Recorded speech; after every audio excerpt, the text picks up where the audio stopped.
नमस्कार दोस्तों, आज बात करेंगे कि थ्रेटेड मिसकैरेज क्या होता है या गर्भावस्था के दौरान कौन सा ऐसा गर्भपात है जिसमें हम बच्चे को सेव कर सकते हैं। तो ये होता है थ्रेटेड मिसकैरेज। थ्रेटेड मिसकैरेज में बच्चेदानी का मुंह पूरी तरह नहीं खुलता है, स्पॉटिंग भी थोड़ी बहुत आती है।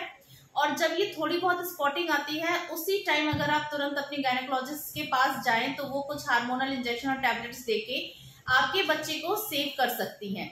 लेकिन इसके लिए नॉर्मली पेशेंट क्या करते हैं कि लंबे समय तक इंतजार करते हैं कि हाँ अभी तो थोड़ी सी स्पॉटिंग आई है। कुछ बड़े बुजुर्ग कहते हैं ऐसे ही स्पॉटिंग तो आती रहती है, फिर वो धीरे धीरे क्या होता है बच्चेदानी का मुंह खुल जाता है थोड़ा सा और ब्लीडिंग हैवी होने लगती है और फिर ऐसे हालातों में बच्चे को सेव करना मुश्किल हो जाता है। तो अगर आपके फर्स्ट ट्राइमेस्टर में यानी पहले 3 महीने में कभी भी आपको थोड़ी बहुत रेडनेस या स्पॉटिंग दिखे तो तुरंत अपने गायनेकोलॉजिस्ट से संपर्क कीजिए ताकि वो आपके बेबी को सेव कर सके।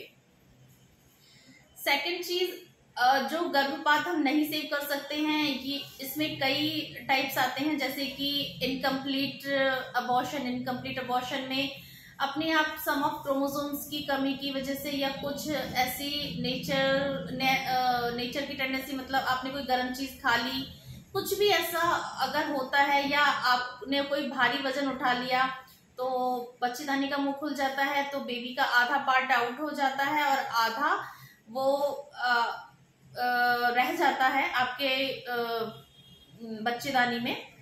तो उसमें क्या होता है कि इसे कहते हैं इनकम्प्लीट अबॉर्शन।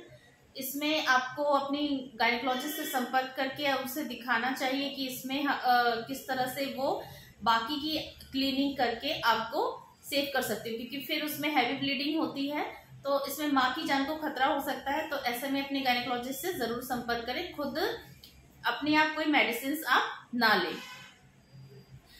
आजकल कई बार ब्लाइटेड ओवम भी देखा जाता है, कई बार सोनोग्राफी में आता है ब्लाइटेड ओवम। तो ब्लाइटेड ओवम की जो कंडीशन होती है ये भी लंबे समय तक नहीं चलती है, ये भी एक फेक प्रेगनेंसी होती है। प्रेगनेंसी तो होती है लेकिन इसमें बच्चे की ग्रोथ नहीं होती है। तो कभी अगर सोनोग्राफी में दिखता है ब्लाइटेड ओवम तो उसको भी क्लीनिंग कर लेनी चाहिए, अपनी गायनेकोलॉजिस्ट से संपर्क कर लेना चाहिए, क्योंकि ब्लाइटेड ओवम की जो प्रक्रिया होती है वो बच्चे को आगे नहीं बढ़ाती, ग्रोथ नहीं होती है बच्चे की। और इसके साथ ही और अगर हम बात करें तो और भी कई मिसकैरेजेस होते हैं, जैसे कि इसमें होता है कई बार कि जो कार्डियक एक्टिविटी बच्चे में आती ही नहीं है। सोनोग्राफी में आप देखते हैं कि कार्डियक एक्टिविटी नहीं आती है, तो कार्डियक एक्टिविटी आने का वेट आप कम से कम 9 वीक्स तक कर सकते हैं। अगर आपने पहले सोनोग्राफी कराई, कार्डियक आपको योग सैक दिख रहा है, अगर योग सैक दिख रहा है तो चांसेस हैं कि बच्चे में धड़कन आ सकती है। तो उसके लिए 9 हफ्ते का वेट कीजिए, 9 वीक्स का।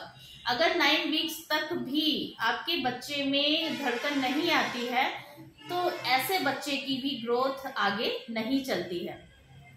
इसके साथ ही अगर प्रेगनेंसी है आपको तो कोशिश कीजिए कि आप पपीता, पाइनएप्पल, गरम चीजें फर्स्ट 3 महीने तक ना खाएं, कोई भारी वजन ना उठाएं। अगर आप ये चीज फॉलो करेंगी तो एक हेल्दी प्रेगनेंसी आपकी हो सकती है। जानकारी अच्छी लगी है तो लाइक शेयर सब्सक्राइब जरूर करें। Thank you.